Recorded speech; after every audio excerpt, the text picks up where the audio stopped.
ఆకాశవాణి వామ్మో గా నాటిక వింటారు. రచన పెండ్యాల గాయత్రి. నిర్వహణ శ్రీ బేతా రామసూర్య ప్రకాష్. వినండి వామ్మో గా నాటిక. కళ్ళలో పెళ్లి పందిరి కన్నబడసాగే, పల్లకీలో నవ్వురేగే ముహూర్తం. బా ఈ ముహూర్తం అన్నప్పుడే ఈ ఫోన్ నన్ను పాట కూడా పాడుకోనివ్వదు కదా. Hello hello. అరే గోపి, రేపు వస్తున్నావుగా? ఎక్కడికి రా? పార్కుకా? ఎందుకు? అయ్యా, the great assistant manager Gopinath గారు హనుమంతు అనబడి నీ స్నేహితుడిని మాట్లాడుతున్నాను. మన స్నేహ బృందం అనగా నువ్వు, నేను, రమేష్ ప్రతి 2వ శనివారం ఎక్కడో చోట కలుసుకుని పిచ్చాపాటి మాట్లాడుకోవాలని అనుకున్నాం. అందులో భాగంగా రేపు పార్క్ లో కలుస్తున్నాం. అర్థమైందిగా? ఓహో, రేపు సెకండ్ సాటర్డే కదూ? అమ్మయ్యా, ఇంతసేపటికి గానీ ఈ లోకంలోకి వచ్చావు కాదు. సరే, రేపు సాయంకాలం 5 గంటలకి పార్క్ వచ్చేయి. ఉదయం 10 గంటలకు అనుకున్నాం కదరా? నీ మొహం, ఉదయం పూట ఆఫీసులో స్పరింది నాకు. ఓకే ఓకే ఓకే, అలాగైతే రేపు సాయంత్రం కలుద్దాం. బాయ్. ఓకే.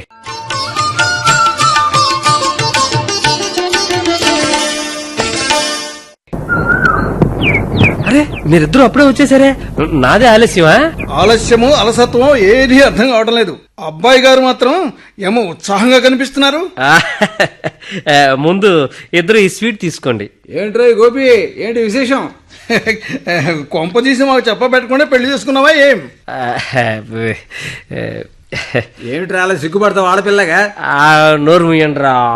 అయితే పెళ్లి కుదిరింది అన్నమాట. త్వరగా చెప్పు. మన స్నేహానికి గుర్తుగా నీ పెళ్లి తర్వాత ఏ మా ఇద్దరి పెళ్లి అని అనుకున్నాం కదా. మన చిన్నతనం నుంచి అయినా మీ ఇద్దరు లేకుండా మీకు చెప్పకుండా ఏదైనా పని చేశానురా నేను?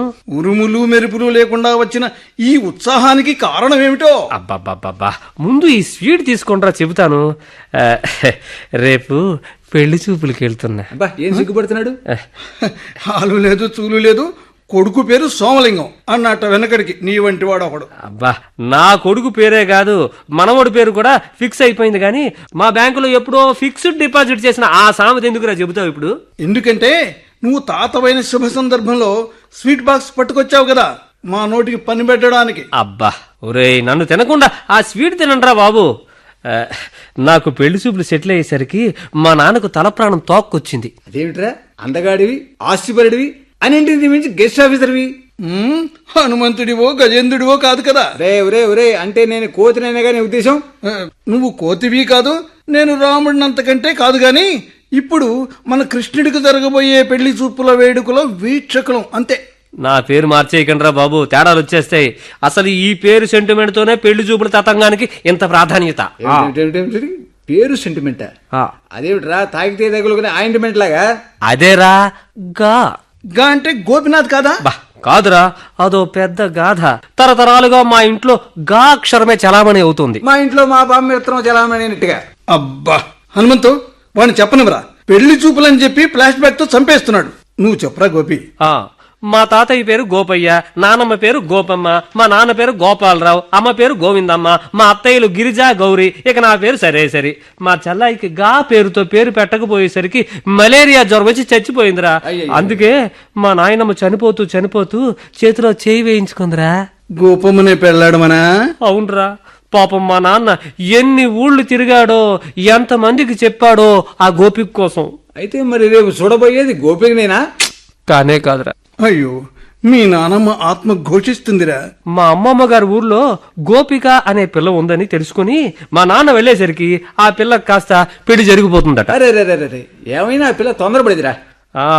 అందుకని గాతో మొదలయ్యే పేర్లున్న అమ్మాయిల్ని ఫిక్స్ చేసుకున్నాం. అమ్మాయిలునా? అవునరా. ఒకటి కుదరకపోతే మరొకటి చూడొచ్చని 4 సంబంధాలు రెడీలా ఉంచారురా మా నాన్న.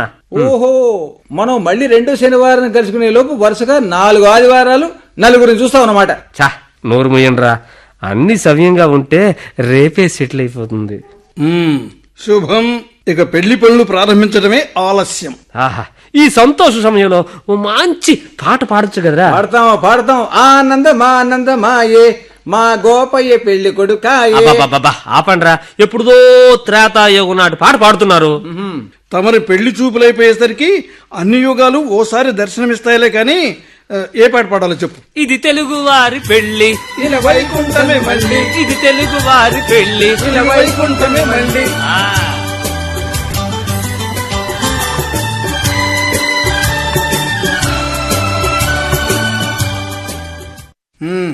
రేయ్, కింద చూసి నడవరా హనుమంతు. అలా పై చూపులు చూస్తూ కింద పడ్డావంటే పైకి లేవడం చాలా కష్టం. నా కష్టం అలా ఉంచవాయ్. అడు చూడు, గోపిగాడు మనకన్నా ముందే వచ్చి కూర్చుని వేధవ నేల చూపులు చూస్తున్నాడు. వాడి వాలకం చూస్తుంటే ఆ నలుగురిలో ఏ పిల్ల కుదిరినట్లేదురా. అడుగుదాం పద. ఏరా గోపి, ఇవాళ మాకంటే ముందు నువ్వే వచ్చావే. ఎవరి ముందైతే ఏముంది లేరా, ముచ్చట్లు ఏమి లేనప్పుడు. అదేమిట్రా అలా దిక్కుమాల మొహం పెట్టావు? అసలు పెళ్లి చూపులకు వెళ్ళావా లేదా? వెళ్ళానురా, అయితే వెళ్ళినట్లే తిరిగి వచ్చేసాను. వాళ్ళ పేర్లు గా అక్షరంతో మొదలవలేదా? కాకే, అందరూ గంగమ్మ తల్లులే. నా నెత్తిన తిష్ట వేయడానికి సిద్ధంగా ఉన్నారు. ఏం పేర్లురా? గోదారి, గోమతి, గౌతమి, ఘటప్రభాన, గమ్య, గమన, గిరిక, గీతిక, గయ, గండక, గగన, గంధర్వ. అబ్బాబ్బాబ్బాబ్బాబ్బా, అవేమీ కాదు. కాసేపు ఆపండ్రా బాబు, నాకు పిచ్చెక్కిపోతుంది. నువ్వు అలా విషయం చెప్పకుండా విసుక్కుంటే ఎలా కుదురుతుంది చెప్పు. రేయ్, పిచ్చి పిచ్చి సెంటిమెంట్లు పెట్టుకుని పెళ్లి వాయిదా వేస్తూ వస్తే ఒప్పుకునేది లేదు. ఏదో స్నేహితుడివి, చిన్నప్పుడు మాట అనుకున్నాం కదా అని నీ పెళ్లి తర్వాతే మేము చేసుకుందామని ఇన్నాళ్ళు ఆగాం. మా బామ్మేమో సమయం దొరికినప్పుడల్లా నన్ను చంపుకు తింటోంది. వాళ్ళ స్నేహితురాలకి మాట ఇచ్చిందట, ఆవిడ మనవరాలు గారిని నాకు కట్టేసి స్నేహాన్ని బంధుత్వంగా మారుస్తుందట. ఎప్పుడప్పుడు నన్ను బందీ చేయాలని రెడీగా ఉంది మా బామ్మ. నువ్వు నయోనా హనుమంతు, మీ బామ్మ ఒకటే బాధిస్తుంది నిన్ను. మా అమ్మ నాన్న ఇద్దరు కలిసి బాధిస్తున్నారంటే నమ్మండి. అరే వీపున వాదన పడ్డా ఏమిట్రా? వీపునేం కర్మరా, ఈ సుందరవదనాన్ని ఒక్కసారి చూడు, ఎంత అందంగా ఇచ్చిందో చీవాట్లు తిని తిని. నీ ఫేసే అంత కదరా. అవునరా రమేష్ గా, అసలు మీ ఇంట్లో గొడవ ఏమిట్రా? ఏముంది, నా పుణ్యం పురుషార్థం ఎక్కువైపోయి ఇద్దరు మరదలు పుట్టారు నేను పుట్టినప్పటి నుంచి వేపుకు తినడానికి. ఒకరు మా నాన్న చెల్లెలి కూతురు, మరొకరు మా అమ్మ అన్నయ్య కూతురు. తన మేనకోడలనే కోడలుగా చేసుకోవాలని అమ్మ, కాదు నా మేనకోడలే నా ఇంటి కోడలు కావాలని నాన్న ప్రతిరోజు నా ప్రాణాలు తోడేస్తున్నారా. సరే, నువ్వు ఎలాగో బాగుండవు గాని వాళ్ళిద్దరిలో ఎవర్రా అందంగా ఉండేది? ఒకరు కోతి, మరొకరు కొండముచ్చు. ఏంట్రా అవేం పేర్లు? అయ్యా గోపీనాథ, తమరు ఆ గాలో నుంచి బయటకు వస్తే మా గోడు వినిపిస్తుంది అయ్యా మీకు. ఏమిటోరా, గా అక్షరమే కదా అనుకున్నా గాని ఇందులో ఇన్ని కష్టాలుంటాయి అనుకోలేదురా. కాస్త వివరంగా చెబితే ఆ కష్టాల కమ్మామిషం ఏమిటో మేము కూడా తెలుసుకుని నీతో పాటు కన్నీళ్లు కరుస్తాం కదా. చెబుతాన్రా. మిమ్మల్ని మించిన ఆత్మీయులు ఎవరున్నారా నాకు? అమ్మ, నాన్న, నేను ఆ పెళ్లిళ్ళ పేరయ్య కలిసి వాళ్ళ ఇంటికి వెళ్ళాం. బాగుంది. వాళ్ళు మాకు మర్యాదలన్నీ బాగానే చేశారురా. ఓ చిన్న వినపం అంటూ మొదలు పెట్టాడురా వాళ్ళ నాన్న. అమ్మాయి మొదట తన గదిలో అబ్బాయిని చూస్తుందట. వాళ్ళిద్దరూ ఒకరినొకరు ఇష్టపడితే ఇద్దరూ కలిసి మన ముందుకు వస్తారు అంటూ నాకు గది చూపించారా. గదిలోకి వెళ్ళగానే ఏం జరిగింది?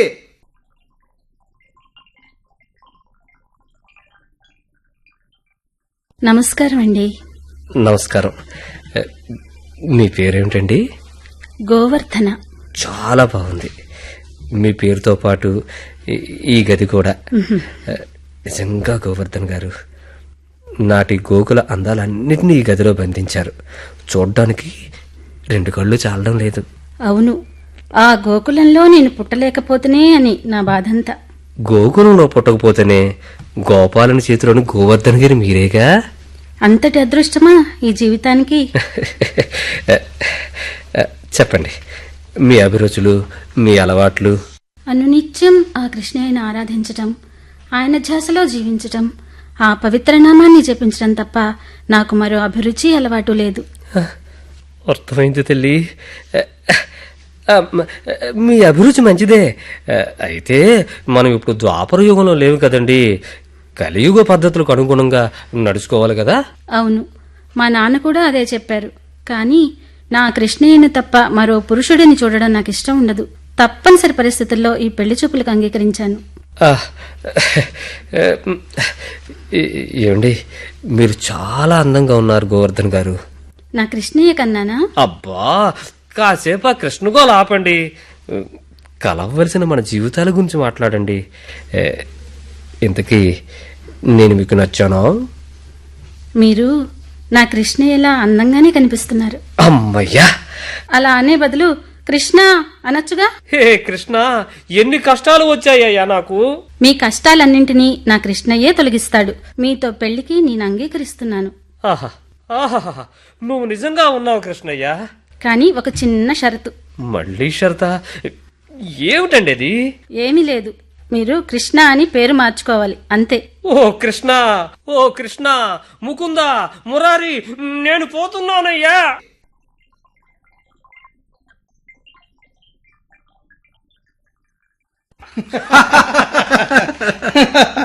ఒరే ఒరే, అలా నవ్వకండ్రా, నాకు పుండు మీద కారం చల్లినట్టుంటుంది. ఆ? నవ్వకేం చేయమంటావరా? నీకా గా సెంటిమెంట్ ఉన్నట్లే ఆ పిల్లకి కృష్ణ సెంటిమెంట్ ఉంది. అందులో తప్పేమని చెప్పు. ఏదేమైనా మంచి కాలక్షేపం రా. సరే గానీ ఒరే, రెండో అమ్మాయి గురించి చెప్పు. ఆవిడేం షరతులు పెట్టింది? చెబుతున్నా.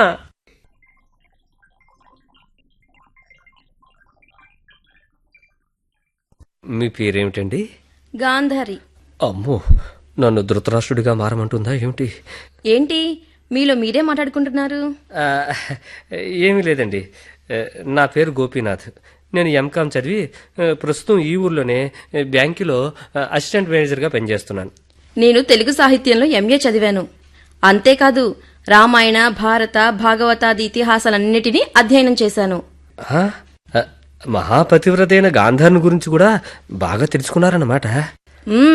తెలుసుకోవడమే కాదు, గాంధారి త్యాగం అనే పుస్తకం కూడా రాశాను. ఓహో, మీరు రచయిత్ర అన్నమాట.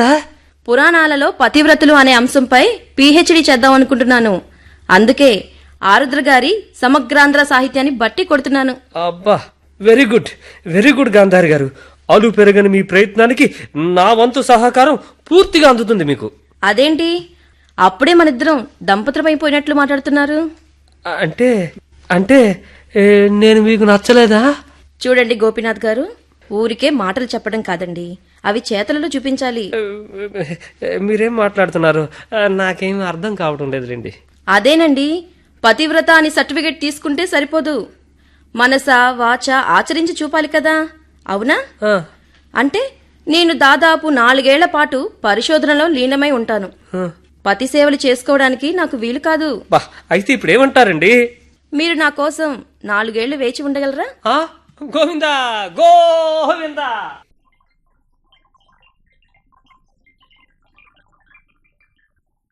అవును, పరిశోధన చేయదలుచుకున్న పతివ్రత పెళ్లి చూపులకు ఎందుకు రమ్మందడా? ఆవిడ రమ్మందో లేక గా అక్షరాన్ని వెతుక్కుంటూ మనవాడే వెళ్ళాడో ఎవరికి తెలుసు. బూజు పట్టిన పాత చింతకాయ పచ్చడిలా అయిపోయిందిరా నా పరిస్థితి. అలా నిరాశపడకురా గోపి, పచ్చళ్ళన్నింటిలోకి ప్రయోజన గారి చింతకాయరా. సరే సరే, 3వ వేడుకను కూడా వినిపించు, ఆ వింతలేంటో విందాం. అతిథి మర్యాదలు అయిపోయాక అమ్మాయిని తీసుకొచ్చారు.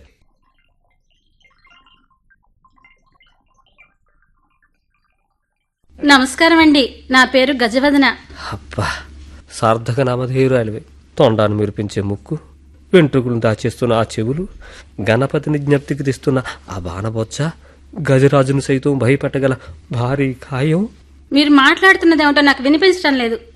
అమ్మో, అవన్నీ వినిపిస్తే నన్ను ఎలుకను చేసేసి నీ వాహనంగా వాడుకోవు. అది నా పేరు గోపీనాథ్ అండి. నాకు తెలుసండి, మీ గురించి అన్నీ తెలుసుకున్నాను. మరింకే, మూషిక ప్రయాణం ప్రారంభమైనట్లే ముల్లోక పర్యటనకి. ఏమిటో మీరు చిన్నగా మాట్లాడతారు. అది నా హాబీ అండి. మరి మీ హాబీ ఏమిటో చెప్పండి గజవదన్ గారు. మీకు జీడిపప్పు బెల్లం బాగా పట్టించిన పొంగలంటే ఇష్టమా? మరి పాలు పంచదార ఫుల్లుగా వేసే సేమియా పాయసం అంటే ఇష్టమే. అయితే నువ్వులు వేసి నేతిలో ఎర్రగా ఉడికించిన అరిసెలంటే చాలా ఇష్టం అండి. బెల్లం, యాలకులు, మిరియాలు దండిగా వేసి చేస్తారే, అప్పుడే నిన్న గేదె పాల జున్ను. ఓహో, నా నోట్లో లాలాజలం ఊరిపోతుందండి, బావిలో జీవజలం ఊరినట్లు. పోతే పోని, ఆకారం వికారంగా ఉన్నా నా జీవచాపల్యం చక్కగా తీర్చేలా ఉంది. ఇంకా రాగి సజ్జపిండితో తీయగా చేస్తారే, బొబ్బట్లు ఇష్టమేనా? ఓ, చాలా చాలా ఇష్టం అండి. ఇవన్నీ మీకు కూడా ఇష్టమేనా? ఎంత ఇష్టమో మాటల్లో చెప్పలేనండి. ఓహో ఓహో, మాటల కందనంత రుచిగా తయారు చేస్తారన్నమాట మీరు. ఊహో, అలా తయారు చేయగల సమర్థుణ్ణి భర్తగా ఇమ్మని గణేశుణ్ణి ప్రార్థిస్తున్నాను. ఓహో ఓహో గణేశ గణేశ గణపతి నన్ను రక్షించవయ్యా.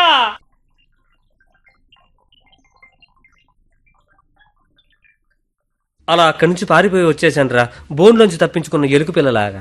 రేయ్, ఎన్ని ఎపిసోడ్స్ అయిపోయినా ముగింపు అర్థం కాని టీవీ సీరియల్లా ఉందిరా నీ పెళ్లి చూపుల తతంగం. అవునవును, చివరి ఎపిసోడ్ కూడా చెప్పారా?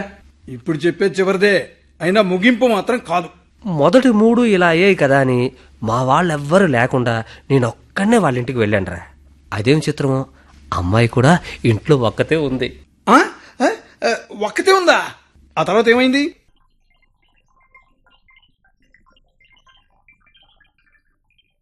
నమస్కారం అండి, నా పేరు గోపీనాథ్. ఓ రండి, ఇలా కూర్చోండి. మంచినీళ్లు మజ్జిగ ఏమైనా తీసుకుంటారా? అబ్బే, అలాంటివేం వద్దండి. మీరు చూడాలనుకుని వచ్చింది నన్నే. నా పేరు గ్రంథమాల. మ్మ్హ్, చాలా బాగుంది. ఏం బాగుంది, నేనా నా పేరా? రెండూను. ఓకే, విషయంలోకి వద్దాం. ఏదైనా ఒక పని చేసేటప్పుడు దానిని గురించిన పూర్తి అవగాహన ఉంటే అది సవ్యంగా జరుగుతుందని నా అభిప్రాయం. ఖచ్చితంగా. మీరు పెళ్ళెందుకు చేసుకోవాలనుకుంటున్నారు? అదేం ప్రశ్న? ఎవరైనా పెళ్ళెందుకు చేసుకుంటారండి? మన హిందూ ధర్మశాస్త్రం పెళ్లికిచ్చిన నిర్వచనం ఏంటి? నేను ఎంకాం చదివానండి, హిందూ ధర్మశాస్త్రం చదవలేదు. మీరు ఎంకాం చదివారు కదా అని మిగతా విషయాలన్నింటిలో కామ్గా ఉంటే సరిపోదు కదా. ఎవరి పనిని వాళ్ళు సక్రమంగా నిర్వర్తిస్తే అసలు సమస్యలే ఉండవు కదండి. పెళ్లి తర్వాత వచ్చే సమస్యలు ఏమిటంటారు? అబ్బా, సర్దుకుపోతే సమస్యలే ఉండవు అంటాను. అది పెళ్లికి ముందా తర్వాత? నాకేం అర్థం కావడం లేదు. పెళ్లి ఎన్ని రకాలు? నాకు తెలిసిన పెళ్లి ఒకే రకం. పెళ్లి దాని పుట్టుపూర్వోత్తరాలు పుస్తకం చదివారా? మ్మ్హ్, చదవలేదండి. పోనీ పెళ్లి రోజు సినిమా అయినా చూసారా? మ్మ్, అది లేదండి. పెళ్లి చూపులు సీరియల్ వస్తుంది తెలుసా? ఏమండి, కాసిన మంచినీళ్ళు ఇప్పిస్తారా? ఇవిగోండి మంచినీళ్లు. ఇక నాకు సెలవు ఇప్పిస్తారా? ఒక్క నిమిషం, ఇదిగో ఈ పుస్తకం చదివి పెళ్లి గురించిన కనీస జ్ఞానం సంపాదించాక పెళ్లి చూపులకి వెళ్ళండి. ఓ పరమేశ్వర, ఇలా నా ప్రాణాలు ఎందుకయ్యా తోడేస్తున్నావు?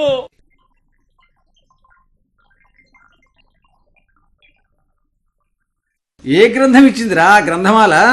దాని బొంద గ్రంథం ఇచ్చింది, నా దొంప తెంచి గంపకెత్తడానికి. గంపకెత్తినా గంప కింద కప్పి పెట్టినా గాక్షరం గంపను విడిచిపోదుగా, గంప కింద కోడి పుంజులాగా. ఒరేయ్ ఒరేయ్, నన్నేం చేయమంటారా?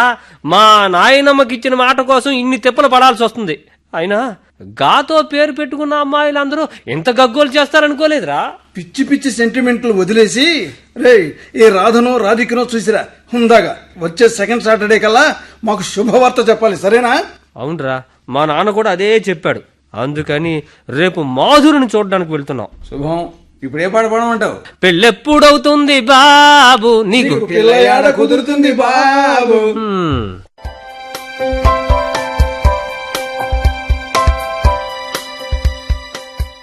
ఒరే ఒరే ఒరే హనుమంతు, స్వీట్స్ కనబడటం భయం, ఆ నోటి నిండా కుక్కేస్తావు. పళ్ళన్నీ పుచ్చి బద్దలైన బుద్ధి రాదు నీకు. నా బుద్ధి ఎప్పుడో బుధవారమే పోయింది. శనివారం రమ్మంటే ఎలా వస్తుంది? ఇంతకీ మన గోపిగాడు వచ్చాడు లేదో? త్వరగా పోదాం కదా. కనీసం ఈ మాధురితోనైనా ముడిపడుతుందో లేదో వీడికి. అదిగో గోపి వచ్చేసాడు రోయ్. ఆ మర్రి చెట్టు కింద కూర్చుని శూన్యంలోకి చూస్తున్నాడు ఏమిట్రా సన్నాసి వదవా?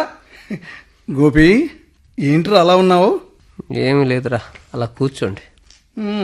మాకు మర్యాదలు వద్దులే గాని మాధురిని చూడటానికి వెళ్ళావా? ఏమిట్రా ఆ ఊళ్ళో ఉత్సాహం వినిపించడం లేదు? మాధురి కూడా మెదడుపై బాగా మోదిందా? ఆమె ఒట్టి మాధురి కాదురా, గీతా మాధురి. మడుగులో మట్టుందని చెరువు నీళ్ళు తాగిపోతే బురద గొంతులో పడిందిట. అమ్మాయి బురద కాదురా, అందులో పుట్టి వికసించి కనువిందు చేసే పద్మం. అబ్బబ్బబ్బబ్బ, కాస్త అర్థమయ్యేటట్టు చెప్పరా. ఆమె అపురూప సౌందర్య రాశి. విరిసిన మల్లికలా, కురిసిన వెన్నెలలా, నవ్వే జాబిరిలా, నడిచే మేఘంలా. ఒరే ఒరే ఒరే, కవిత్వం చెప్పేస్తున్నావేంట్రా? అవునరా, తను ఒక తీయని భావన. టెలిఫోన్స్ లో టెక్నికల్ ఇంజనీర్ గా పనిచేస్తుంది. సహజంగా పెళ్లి చూపుల ప్రక్రియ ఎలా జరుగుతుందో అలాగే సాఫీగా జరిగింది. ఏమ్మా, అబ్బాయి నచ్చాడా అన్న మా అమ్మ ప్రశ్నకు మా పెద్దవాళ్ల ఇష్టమే నా ఇష్టం అంటూ ముద్దులొలికే ముత్యంగా సమాధానం ఇచ్చింది. వాళ్ళందరూ కూడా సానుకూలంగా స్పందించారు. అబ్బా అబ్బా అబ్బా, ఇన్నాళ్ళకి నీకు తగిన జోడీ దొరికిందిరా. మీ నాన్నమ్మకి ఇచ్చిన మాట కూడా నిలబడుతుంది. మాట నిలబడుతుందో కూర్చుంటుందో తర్వాత సంగతి. ఇంత రసవత్తంగా చెబుతున్నావు. మరి నీలో ఆ నిరాశమిటిరా? హా, కాలం కలిసి రాకపోతే కర్ర కూడా పామే కాటు వేస్తుందట. కర్ర గీతామాధురేనా? కాదు, వెనక్కు నడుస్తున్న నా అదృష్టం రా. అంత నిరాశుద్ధుడు గాని అసలు జరిగింది ఏమిటో అఘోరించు. చెబుతా. పెళ్లి చూపులకు వెళ్ళి వచ్చిన మరుసటి రోజు ఆ అమ్మాయి నాకు ఫోన్ చేసిందిరా. ఓహ్, నా ఆనందానికి అవధులు లేవు. సాయంకాలం 6 గంటలకు అమ్మవారి ఆలయానికి రాగలరా అని అడిగింది. ఎగిరి గంతేసినంత పని చేసి తప్పకుండా వస్తానని చెప్పాను. ఇంతలో మా మేనేజర్ నా రూమ్కి వచ్చి, గోపి, సాయంకాలం మన బ్యాంకు ఇన్స్పెక్షన్ ఉందటయ్యా, అంతా దగ్గరుండి నువ్వే చూసుకోవాలంటూ పిడుగులాంటి వార్త చెప్పాడురా. ఎలాగైనా గుడికి వెళ్ళాలి. అందుకోసం మా నాన్నకు లేని అనారోగ్యం సృష్టించేసి మధ్యాహ్నం 12 గంటలకే బ్యాంకు నుంచి బయటపడి 5 గంటలకల్లా గుడి వద్దకు చేరుకున్నా. కాలానికేం తెలుసు నా కలవరం. నెమ్మదిగా కదులుతోంది. 6, 6:30, 7, 7:30. మాధురి రాలేదు. ఆ వైపుగా ఇంటికి వెళ్తున్న మా మేనేజర్ నన్ను చూసి నా దగ్గరకు వచ్చాడు. పోయిన ప్రాణాలని పిడికిల్లోకి తెచ్చుకొని ఓ నమస్కారం కొట్టి, మా నాన్నకు మేలు చేసిన ఆ దేవునికి నమస్కారం కొడదామని వచ్చాను సార్ అన్నాను తెచ్చిపెట్టుకుంటున్న వినయంతో. ఇక్కడ దేవుడు కాదయ్యా, దేవత కొలువై ఉంది అంటూ ఆయన ఎంచాక వెళ్ళిపోయాడు. బ్రతుకు జీవుడా అనుకుంటూ ఇంటికి వెళ్ళాను. ఇంట్లో అడుగు పెట్టేసరికి మాధురి ఫోను. ఏంటండి గుడికి రాలేదు అని. నా నోట మాట రాలేదు. అవునులే, మాధురి మాటలు అసలే ముద్దులొలికే ముత్యాల మూటలు కదా. అవి వినబడేసరికి జరిగినంతా మర్చిపోయి ఉంటావు. నిజమేరా, ఆమె మాటలు మేలిమి రత్నాలు. రత్నాలు రంగునీళ్ళు ఏదైతే కానీ తర్వాత జరిగిన రాద్ధాంతం ఏమిటో వివరించు. తనేమి రాద్ధాంతం చేయలేదురా. ఓ 4 రోజులు ఆగి ఫోన్ చేసింది. పిచ్చాపాటి మాట్లాడుకున్నాక తన ఫేవరెట్ హీరో సినిమా రిలీజ్ అయిందని దానికి వెళ్దామని చెప్పింది. ఓకే, ఫస్ట్ షోకి టికెట్ తీసుకొని థియేటర్ వద్ద వేచి ఉంటానని చెప్పాను. బ్యాంకులో వర్క్ త్వరగా ముగించుకుని ఇంటికి వెళ్ళి టిప్ టాప్గా రెడీ అయ్యి థియేటర్కి బయలుదేరుతుండగా మా క్లర్క్ ఫోన్ చేశాడు. సీనియర్ క్లర్క్ శంకరానికి యాక్సిడెంట్ అయ్యింది అని, హాస్పిటల్లో చేర్పించాము అని. వెంటనే మాధురి ఫోన్ చేసి జరిగింది చెప్పావా? ఏహే, అలా ఎందుకు చేస్తాను? వెర్రి వేలానికి కూడా అందరికి స్థితికి చేరుకుంటే హాస్పిటల్కి రేపైనా వెళ్ళవచ్చులే అనుకుని మలయప్ప స్వామి ధర్మదర్శనాన్ని తలపించే క్యూలో యుద్ధం చేసినంత పని చేసి ఘన విజయం సాధించినట్లుగా సమయానికి టికెట్లు సంపాదించా. అయితే మళ్ళీ మొదటికే కథ. అరగంట, గంట సినిమా అయిపోయినా సరే గీతామాధురి రాలేదురా. తనకు ఫోన్ చేశా. మా కొలిగి వాళ్ళ హస్బెండ్కి యాక్సిడెంట్ అయిందట, నేను హాస్పిటల్ నుంచి ఇంటికి వెళ్తున్నా అని. అయినా అతను మీ బ్యాంకులోనే పనిచేస్తుంటాడట కదా అంది. తన మాటలు విన్నాక నాకు నోరే కాదు చెవులు కూడా పనిచేయడం మానేసాయిరా. మరదే గాక్షంలో దాగిన గీత ప్రభావం. ఇంతకీ హాస్పిటల్కి వెళ్ళావా లేదా? మా వాళ్ళంతా అక్కడే ఉన్నారు. ఎలాగో ప్రాణాపాయం తప్పింది, బాగా రక్తం పోవడంతో మేమంతా రక్తం ఇచ్చాము అన్నారు. వసంతం ఆడబోయి ఉన్న వస్త్రాలు ఒలి చేసుకోవడం అంటే ఇదేనేమో. ఉభయ భ్రష్టత్వం పొందటం అన్నమాట. ఆ తర్వాత రోజు మా మేనేజర్ పార్టీ ఏర్పాటు చేశాడు. పెళ్ళాడు పెళ్ళాడు ఆనందరాయ. ఆబో ఆబో ఆబో, నీకు పెళ్లి కుదిరిందని చెప్పావా లేదా? ఆహా, లేదు, వాళ్ళ అమ్మాయి కొడుకు పుట్టాడని చాలా గ్రాండ్గా ఇచ్చాడులే. వాళ్ళింట్లోనా? ఆ ఇంట్లో ఇస్తే గ్లాస్ తెప్పడానికి కదలా కుదురుతుందిరా మరి. ఒరే వెధవా గోపి, నువ్వు గాని గ్లాసులో నూరు పెట్టావా ఏమిటి? అదేరా, ద్వారం మూసేసి ఉందని దొడ్డుదారిని వెళ్తే దోచుకోకపోయినా దొంగ అని అంటారు. ఇంతకు ఏమైంది? నువ్వు మందు కొట్టావని మాధురికి ఎవరైనా చెప్పారా ఏమిటి? లేదు, తనే మా బ్యాంక్ వచ్చింది. ఎందుకు రాకుండా ఉంటుంది? మీరంతా గ్లాసులతో కాల్ చేస్తూ ఉంటే. అవునరా, వాచ్మెన్ అడిగిందట. వాడు ఫుల్ డోసులో ఉండి ఏం చెప్పాడు ఏమిటో. నేను బయటకు వెళ్ళేసరికి ఆమె వెళ్ళిపోయింది. తర్వాత ఏమైంది? ఏముంది, తన వైపు నుంచి ఏ స్పందన లేదు. నేను స్పందించడానికి ధైర్యం లేదు. మరి ఇప్పుడు ఏం చేద్దామని? ఏమీ పాలు పోవడం లేదురా నాకు. పిచ్చి పిచ్చి ఆలోచనలు మానేసి మరో సంబంధం చూడమని చెప్పు మీ నాన్నను. అరే, జరిగింది ఏమిటో తెలుసుకోకుండా అమ్మాయి అలిగి వెళ్ళిపోతే నువ్వు ఆమె కోసం తపస్సు చేస్తూ కూర్చుంటావా? ఒరే వెధవా వెధవా, నీ వల్ల మా ఇంట్లో పెళ్లిపడంటే ఒకటే పోరు నాకు. అది కాదురా, ఇలా ప్రతి సంబంధాన్ని ఏదో ఒక సాగుతో చెడగొట్టుకుంటే ఎన్నెన్ని చూస్తాం. ఎన్నైనా చూడొచ్చు. ఇప్పటికైతే ఆడపిల్లల కొరత లేదు దేశంలో. మీరా, రండి, ఇలా కూర్చోండి. ఒరే గోపి, ఎవరా ఈవిడ? వీరు వీరు నా పేరు గీతామాధురి. ఓ మీరా? మా వాడు చెప్పాడులేండి. అవును, మీరు ఇక్కడ ఈ విధంగా ఇలాగా? చెబుతా గోపీనాథ్ గారి కోసమని వాళ్ళ ఇంటికి వెళ్ళాను. వాళ్ళ అమ్మగారు ఇవాళ 2వ శనివారం కదమ్మా, ఫ్రెండ్స్ని కలవడానికి పార్కుకు వెళ్ళి ఉంటాడు అని చెప్పారు. ఓహో, అయితే మీరు పార్కు దారి పట్టారన్నమాట అక్కడి నుంచి మా గోపి గారిని కలుసుకోవడానికి. దారిని నేను పట్టుకోలేదు, అదే నాకు దారి చూపించింది. అవునవును, పట్టుకోవాలనుకున్నప్పుడు ఏదీ దొరకదు. పట్టు సడలిస్తే పట్టుకోవడానికి తగినది దొరుకుతుంది. దొరికినా దక్కించుకోగల అదృష్టం అవకాశం అందరికీ ఉండవులేండి. అవునులేండి, మీకెలా అర్థమవుతుంది? ఆడపిల్లకు అమితమైన దైవభక్తి ఉండకూడదని, అధిక విద్యావతి కాకూడదని, ఆమెకు స్వీయ అభిరుచులు ఉండకూడదని, ఆత్మాభిమానం అసలు ఉండకూడదనే విషయాలు అర్థమవుతాయి. కానీ ఆడవాళ్లు వారి భావాలు మాత్రం అర్థం కావు. ఆగండి. మా వాడు ఇన్ని సంబంధాలు చూసొచ్చాడని మీకెలా తెలిసిందండి? వాళ్ళందరూ నా తోబుట్టువులు కాబట్టి. ఏంటి మీరంతా అక్క చెల్లులా? No no no. ఆడపిల్లలంతా నా అక్క చెల్లెళ్ళ లాంటి వారేనని ఎందుకు అనుకోకూడదు? అబ్బా, ఈ యూనిటీ మగవారిలో కూడా ఉంటే ఎంత బాగుండును. ఇలా గీతోపదేశాలు చేసేవారు ఉంటే నిమిషాల మీద మేము కూడా సాధిస్తాం దేన్నైనా. ఉపదేశాలు చేయడానికో ఉపమానాలు ఇవ్వడానికో రాలేదు. నేనంత గొప్పదాన్ని కూడా కాదు. ఆడపిల్ల అతి సున్నితమైన వాతావరణంలో పెరుగుతుంది. అడుగులు పడక మునిపే హద్దులనే సంకెళ్ళు ఆమె భావాలనే చేతులకు బిగించబడతాయి. అవి తెంచకుండానే ఆమె కుటుంబంలో నుంచి సమాజంలోకి, సమాజం నుంచి కుటుంబంలోకి తన కాళ్లపైనే నడిచి వెళ్తుంది. మజిలీలెన్ని ఉన్నా గమ్యం చేరే వరకు పోరాడుతుంది. అవే మన వారసత్వ సంపదైన సంప్రదాయాలు, సెంటిమెంట్లు. దిశను నిర్దేశించాలే గాని దిగ్బంధనాలు కాకూడదు. ఏమండి గీత గారు, మా వాడు మిమ్మల్ని ప్రేమిస్తున్నాడండి. మీ అందాన్ని అనుక్షణం ఆరాధిస్తున్నాడండి. అందాన్ని, ఆనందాన్ని ఎవరైనా ప్రేమిస్తారు. అందులో ప్రత్యేకత ఏముంది? మరి దేన్ని ప్రేమించాలంటారు? ఆపదను ప్రేమించాలి, అవసరతను ప్రేమించాలి, ఆవేదనను ప్రేమించాలి, అమాయకత్వాన్ని ప్రేమించాలి. మన అవసరం ఎవరికి ఉందో, ఎవరికి మనం ఎక్కువగా ఉపయోగపడతామో, మన ప్రయత్నం ఎవరిలో చైతన్యాన్ని రగిలిస్తుందో వారిని ప్రేమించాలి. మిమ్మల్ని అర్థం చేసుకోవడం చాలా కష్టం అండి. నా పెళ్లి ఓ సంవత్సరం క్రితమే నిశ్చయమైంది. నిశ్చయమైందా? అయితే ఈ పెళ్లి చూపుల కార్యక్రమాన్ని ఎందుకు ఏర్పాటు చేశారండి మీ ఇంట్లో? దానికి ఒక కారణం ఉంది. ఇంతకీ ఆ అదృష్టవంతుడు ఎవరో? మా కొలి గోపీకృష్ణ. ఓహో, ఇక్కడ కలవవలసిన గ అక్కడికి వెళ్ళిందన్నమాట. ఎక్కడైతేనే కలవలసిన అక్షరాలు కలిస్తేనే కదా అందం. గా అక్షరానికున్న శక్తి వర్ణనాతీతమండి. గీత గారు, మీ కష్ట సుఖాల్లో పాలు పంచుకోలేకపోయినా ఇంతసేపు మీ భావాలను పంచుకున్నాం. మీ మనసేమిటో మీ ముగ్గురం తెలుసుకున్నాం.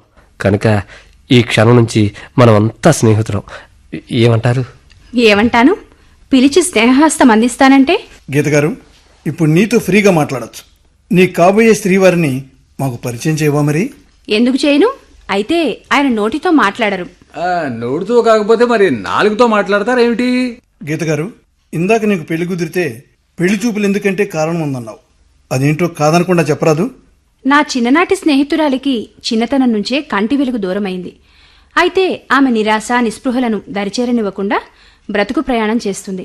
తన మనస్సులో దాగిన వెలుగును చూడగల నేటి మనిషి కోసం నా అన్వేషణ. అందుకోసమే ఈ పెళ్లి చూపులు వగేరాలు. గీత, నువ్వు అనుమతిస్తే ఆ నేటి మనిషిని నేనే అవుతాను. చాలా సంతోషం గోపి. ఆహాహా, మా గీతా గోపి లాంటి మానవతామూర్తుల్ని జీవిత భాగస్వాములుగా పొందబోతున్న వాళ్ళిద్దరూ నిజంగా ఎంత అదృష్టవంతులో. అవును హనుమంతు గారు, మన సమాజం మారాలి. అవయవలోపం గలవారు అసహాయులని, దురదృష్టవంతులని, శాపగ్రస్తులని, పాపానికి ప్రతీకలనే దురభిప్రాయం దూరం కావాలి. వారికి గోరంత సహకారాన్ని అందిస్తే కొండంత ఉత్సాహంతో ఉరకలు వేస్తారనే ప్రేమ సిద్ధాంతం సూత్రీకరించబడాలి. ఆహాహా, గీతమ్మా, చర్చ బాగా చేసావు గాని ఇంతకీ మా గోపికి కాబోయే భార్య పేరేమిటో చెప్పిస్తే ఇంకా బాగుంటుంది. దాని పేరు? ఆవిడ పేరు గానసుధ. వామ్మో, గాతో మొదలైన పేరా? ఇదేంటి గోపి కింద పడిపోయాడు? నువ్వు మెత్తగా బాంబు పేల్చేస్తేవి, పడిపోక ఏం చేస్తాడు? నేనేం చేశాను? ఇంకా ఏం చేయాలమ్మా? గా అక్షరం తన కచ్చి రాకపోవడం వల్లే కదా ఇన్ని తిప్పలు పడ్డాడు. మళ్ళీ నువ్వు గా అని పేరు చెప్పేసరికి ఇలా పడిపోయాడటావు. అసలు విషయం ఏంటంటే గోపికి గా సెంటిమెంట్ ఉంది కదా అని నేనే దాని పేరు మార్చి చెప్పా. అయితే అమ్మాయి పేరు గానసుధ కాదా? రాగసుధ. అవునా గీత, నిజంగా రాగసుధ? ఆహా ఆహా ఆహా, ఏది ఏమైనా కళ్ళు కాయలు కాసేట్టుగా ఎదురు చూసినా ఆ కళ్యాణ గడి వచ్చేసింది కాబట్టి ఇప్పుడు ఒక పాట పాడుకుందాం మనం. ఆగరా, ఏ పాట పాడాలో నేను చెబుతా. అదే ఆనాటి తొలి పాట, మళ్ళీ ఈ పూట. కళ్ళలో పెళ్లి పందిరి కనబడసాగే, పల్లకిలో నూరేగే, ముహూర్తం మదిలో కదలాడే. ఓహోహోహో. మీరింతవరకు వామ్మో గా నాటిక విన్నారు. రచన పెండ్యాల గాయత్రి. ఇందులో హనుమంతు శ్రీ మాడుగుల రామకృష్ణ, రమేష్ శ్రీ ఆళ్ల యోగానందీశ్వర రెడ్డి, గోపి శ్రీ బేతా రామసూర్య ప్రకాష్, గీతామాధురి శ్రీమతి పి ఉదయలక్ష్మి, ఇంకా శ్రీమతి డి రాధారాణి, శ్రీమతి ఎస్ ఉమాదేవి పాల్గొన్నారు. నిర్వహణ శ్రీ బేతా రామసూర్య ప్రకాష్. ఈ కార్యక్రమం ఆకాశవాణి విజయవాడ కేంద్ర సమర్పణ.